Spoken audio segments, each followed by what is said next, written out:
ये कहानी है एक गरीब मोची की, जो एक छोटी सी गांव में अपनी पत्नी के साथ रहता था। मोची के घर के हालात दिन पर दिन बिगड़ते जा रहे थे। घर में जो भी राशन था वो भी खत्म होता जा रहा था। ऐसे ही एक दिन मोची ने अपनी पत्नी से कहा, अब मुझे और यहाँ नहीं रहना। यहाँ ना तो कोई कमाई हो पा रही है और न ही कोई काम मिलता है। अरे पड़ोस का गांव बहुत बड़ा है, अब मैं वहाँ जाकर अपना मोचीगिरी का काम करूँगा। कुछ दिन घर से दूर रह लूँगा, कम से कम घर का खर्चा चलाने लायक कमाई तो हो जाएगी वहाँ। क्यों, वहाँ के लोगों की जूती चप्पल ज्यादा टूटी है क्या, जो आपको वहाँ जाकर ही मोचीगिरी करनी है? अरे अपनी जन्मभूमि में रहकर तो सिक्के कमाए नहीं जाते, पराई गाँव जाकर कमाएंगे ये पैसे। अगले दिन सुबह सुबह मोची चुपचाप अपने जूते चप्पल ठीक करने का सामान उठाकर दूसरे गांव की ओर निकल पड़ा। दोपहर होने तक वह पड़ोस के गांव माहौलबनी में पहुंच गया। हारा थका मोची जब माहौलबनी के बाजार में पहुंचा तो हैरान रह गया, क्योंकि वहां तो पहले से ही काफी मोची अपनी दुकान लगाए बैठे थे। अरे यहाँ तो पहले से ही इतने मोची अपनी दुकान लगाए बैठे हैं। ऐसे में मुझ अनजान मोची के पास ग्राहक कैसे आएगा? लगता है यहाँ से भी खाली हाथ ही जाना पड़ेगा मुझे। नहीं, खाली हाथ घर भी तो नहीं जा सकता। तभी मोची को ग्राहकों को अपने पास बुलाने की एक युक्ति सूझी। उसने अपनी दुकान लगाई और उस पर एक बोर्ड लगाकर बड़े बड़े शब्दों में लिख दिया, जूतों का अस्पताल। हमारे यहाँ जूतों का इलाज किया जाता है। नए जूते बनवा लो, नए जूते बनवा लो, या अपने पुराने जूते बिल्कुल नए जूतों की तरह बनवा लो। लोगों ने जब ये सब देखा तो उन्हें कुछ नया देखने को मिला। नए जूते बनवा लो, नए जूते बनवा लो, या अपने पुराने जूते बिल्कुल नए जूतों की तरह बनवा लो। जूतों का अस्पताल? अरे भाई मोची, जरा मेरे इन जूतों का इलाज तो करो। हाँ जी सेठ जी, अभी किए देता हूँ। मोची अपने छोटे से अस्पताल पर बैठकर सेठ के जूतों का इलाज करने लगा। ये लीजिए, अब आपका जूता बिल्कुल स्वस्थ है। अरे भाई वाह, कितना हुआ इसके इलाज का खर्च? बस साहब, सिर्फ एक तांबे का सिक्का। लो ये लो। ऐसे ही दूसरा ग्राहक मोची के अस्पताल में अपने जूतों का इलाज कराने आया। मोची ने जूतों का इलाज किया, पैसे लिए और बाकी ग्राहकों का इंतजार करने लगा। आज तो मैंने बहुत पैसे कमा लिए हैं। अगर मैं ऐसे ही काम करता रहा तो बहुत पैसे जमा कर लूँगा और एक घोड़ा खरीदूंगा। ये वीडियो रुक के चल सकता है, तो एंजल वन सुपर स्मूथली चलता है। कुछ दिख नहीं रहा है ना? एक एंजल वन सुपर ऐप है। एंजल वन सुपर ऐप से इन्वेस्टिंग है फास्ट, सिक्योर एंड रिलायबल। तो आप कब डाउनलोड कर रहे हैं? Investments in securities market are subject to market risks. Please read. उसने बहुत मेहनत से काम किया और कुछ ही दिनों में 4 सोने के सिक्के जमा कर लिए। उनमें से उसने 2 सोने के सिक्कों के बदले एक व्यापारी से एक घोड़ा खरीदा और घर लौटने का फैसला किया। अगले दिन उसने अपना सारा सामान बांधा और घर के लिए निकल पड़ा। अपने रास्ते में उसे एक घने जंगल से गुजरना पड़ा, जहाँ उसने डाकुओं का एक झुंड देखा। हे भगवान, ये तो डकैत लगते हैं। ये डकैत मेरा सारा पैसा ले जाएंगे और मैं एक बार फिर से गरीब बन जाऊंगा। अब मैं क्या करूं? मोची बहुत चतुर था। उसने हिम्मत नहीं हारी और उसने एक योजना बनाई। उसने एक सोने का सिक्का घोड़े के गले में बांध दिया और आगे चला। चोरों ने उसे पकड़ लिया। अरे ओ, फटाफट अपना सारा पैसा निकालो, चलो जल्दी करो। देखो, मैं एक गरीब मोची हूँ, मेरे पास इस घोड़े के सिवाय और कुछ नहीं है। कृपया मुझे जाने दो डाकू भाई। जैसे ही उसने ये सुना, घोड़ा रहका और उसके गले से वो सोने का सिक्का नीचे जमीन पे गिर गया। अच्छा मक्कार झूठे, हमसे झूठ बोलने की तेरी हिम्मत कैसे हुई? अगर तेरे पास कुछ नहीं था तो ये सोने का सिक्का तेरे पास कहाँ से आया? रुकिए, अभी मैं आपको सब सच बताता हूँ। दरअसल ये घोड़ा सोना उत्पन्न करता है, इसी वजह से मुझे सारे पैसे मिलते हैं। ठीक है, ये घोड़ा तुझे हमें देना होगा, हम तभी तुझे यहाँ से जिंदा जाने देंगे। नहीं, बिल्कुल भी नहीं। अगर मैं इसे तुम्हें दे दूंगा तो मेरे पास कुछ भी नहीं बचेगा। चलो, हम तुम्हें इसके बदले 50 सोने के सिक्के देंगे। ठीक है, पर एक बात का ध्यान रखना कि बारी बारी से अपने साथ इस घोड़े को रखना, वरना आखिर में तुम सब पैसे के लिए लड़ते ही रह जाओगे। मोची ने घोड़ा बेच दिया और घर लौट आया। वो बहुत खुश था कि उसे सोने के सिक्के मिले थे। इस पैसे से उसने अपने ही गांव में थोड़ी सी जमीन खरीदी। इस बीच डकैत भी घोड़े को लेकर अपने अड्डे पर पहुंच गए। वहाँ डकैतों के सरदार ने अपने आदमियों से कहा, इस गिरोह का सरगना होने के नाते इस घोड़े को सबसे पहले मैं रखूंगा। उन सब ने अपने सरदार की बात मानी और उस रात सरदार अपने अड्डे पर उस घोड़े के साथ सोया। अगली सुबह जब वो उठा तो उसने देखा कि वहाँ अस्तबल में कुछ भी नहीं था। उसने पूरा अस्तबल सही से देखा पर उसे कुछ नहीं मिला। वो जान गया कि इस मोची ने उसे बेवकूफ बनाया है। इस बीच एक और डकैत वहाँ आया। सरदार, आपको सोना मिला? हमें भी बताइए कि कितने सोने के सिक्के घोड़े ने उत्पन्न किए। तुम खुद ही ये पता लगा लोगे जब आज रात तुम खुद ही इस घोड़े को रखोगे। सरदार भी किसी से कुछ नहीं कहा क्योंकि वह अपने आप को बेवकूफ साबित नहीं होने देना चाहता था। एक एक करके सभी डकैतों ने घोड़े को अपने साथ रखा पर उनमें से किसी को कुछ नहीं मिला। वे सब समझ गए कि उन्हें बेवकूफ बनाया गया है। उस मोची ने हमें बेवकूफ बनाया है, अब हम उसे सबक सिखाएंगे। सरदार, उसने ये साधारण सा घोड़ा हमें 50 सोने की मोहरों में बेचा है।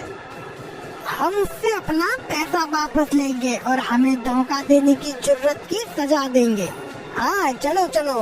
वे सब के सब मोची के घर की तरफ निकल पड़े। मोची अपने खेतों में काम कर रहा था। उसने सभी डकैतों को अपने घर की तरफ आते हुए देख लिया। मोची जल्दी से अपने घर में गया और अपनी पत्नी से बोला, अरे भाग्यवान, मेरी बात ध्यान से सुनो। अभी एक डकैतों का झुंड यहाँ आएगा और जब वो मेरे बारे में पूछे तब तुम उनसे कहना कि मैं खेतों में काम कर रहा हूँ। फिर हमारे कुत्ते जबरा को भेजना मुझे बुलाने के लिए। ये कहकर वो अपने घर के पीछे छुप गया। कुछ देर के बाद चोर वहाँ आ पहुँचे। वो मोची कहाँ है? बुलाओ उसे, हम उससे बात करना चाहते हैं। वो तो खेत पर गए हुए हैं। अब रुकिए, मैं अभी अपने कुत्ते को भेजती हूँ उन्हें बुलाने के लिए। जबरा, तुम अपने मालिक के पास तो जाना और जाकर उनसे कहना कि कुछ लोग उनको बुलाने आए हैं। ये सब क्या है? क्या जबरा सचमुच तुम्हारे पति को यहाँ ले आएगा? जरूर, वो हर बात समझता है जब वो खेत पर होते हैं और मुझे उनसे बात करनी होती है तो मैं बस जबरा को उनके पास भेज देती हूँ और जबरा मेरी बातें उन तक पहुँचा देता है। डकैत मोची की पत्नी से बात कर रहे थे तभी मोची वहाँ आ पहुँचा। ओह डकैत भाई, आप आए हैं। जबरा ने मुझे बताया कि आप मुझसे कुछ बात करना चाहते हैं। हमें तुम्हारे इस घोड़े से कुछ नहीं मिला। तुमने हमें धोखा दिया, हमसे झूठ बोला। अरे आप कैसी बात कर रहे हैं? मुझे लगता है आपको कुछ तो गलतफहमी हुई है। आज जो कुछ भी मेरे पास है सब कुछ उस घोड़े की बदौलत ही है। अच्छा चलो ठीक है, हम तुम पर एक बार और विश्वास करते हैं, पर उसके बदले तुम्हें हमें ये कुत्ता भी बेचना होगा। अरे नहीं, बिल्कुल भी नहीं, मैं इस कुत्ते को तुम्हें नहीं बेच सकता। अरे चलो, हम इसके लिए तुम्हें 40 सोने के सिक्के देंगे। थोड़ा इनकार करने के बाद मोची सहमत हो गया कुत्ता बेचने के लिए।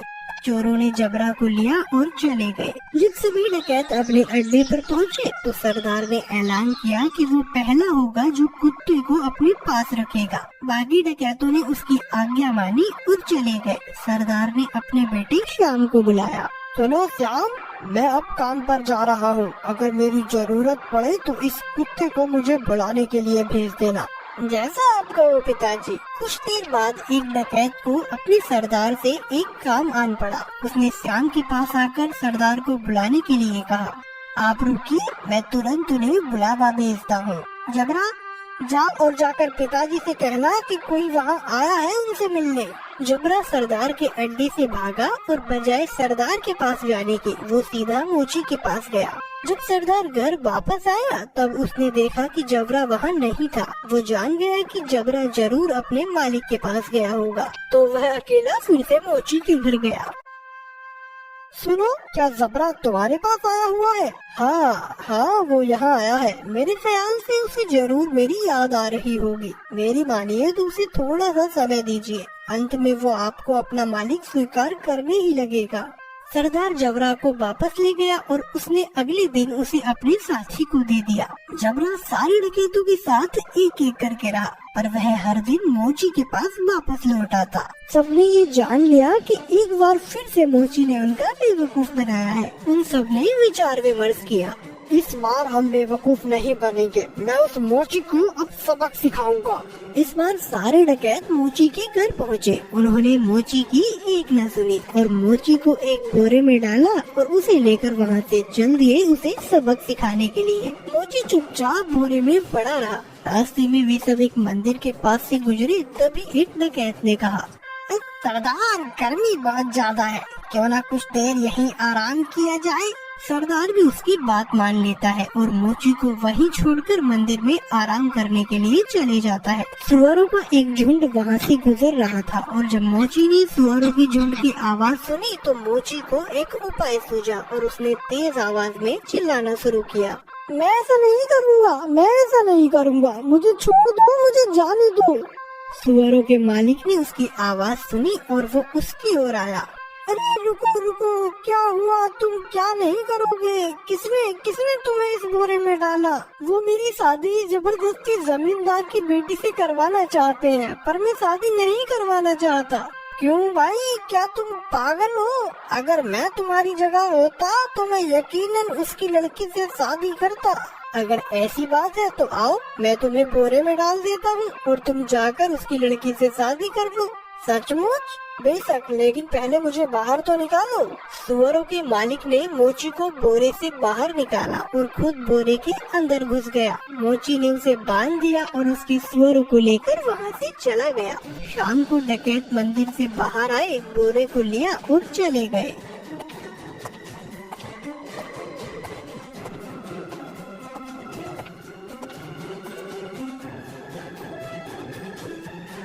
क्यों ना इस मोची को हम यहाँ इस कीचड़ में फेंक दें, ये इसे अच्छा सबक मिल जाएगा। डकैतों ने उसी कीचड़ में फेंक दिया और वहाँ से चले गए। वापस आते हुए उन्होंने मोची को सड़क पर देखा और वो हैरान रह गए। अरे तुम यहाँ कैसे पहुँचे? डकैत भाई, उस कीचड़ के नीचे एक जादू स्थान था और वहाँ बहुत सारा सोना था और बहुत सारे सुअर उस सोने की रखवाली किया करते थे। मैं इन सुअरों की मदद से वहाँ से वापस आया और कुछ सोना भी अपने लिए लेकर आया हूँ। अब फिर से वहीं जा रहा हूँ। और सुनो, हमें तुम उस जादू स्थान पर ले चलो और खबरदार, तुम वहाँ रखे सोने को अब हाथ भी नहीं लगाओगे। पर अरे जैसा मैं कहता हूँ वैसा करो, ठीक है? अगर तुम जोर देते हो तो। डकैतों का झुंड उस कीचड़ के पास आ पहुंचा और एक एक करके कीचड़ में कूद गया, लेकिन किसी के हाथ कुछ न लग सका और इस तरह फिर एक बार मोची ने अपनी चतुराई से अपनी जान बचा ली।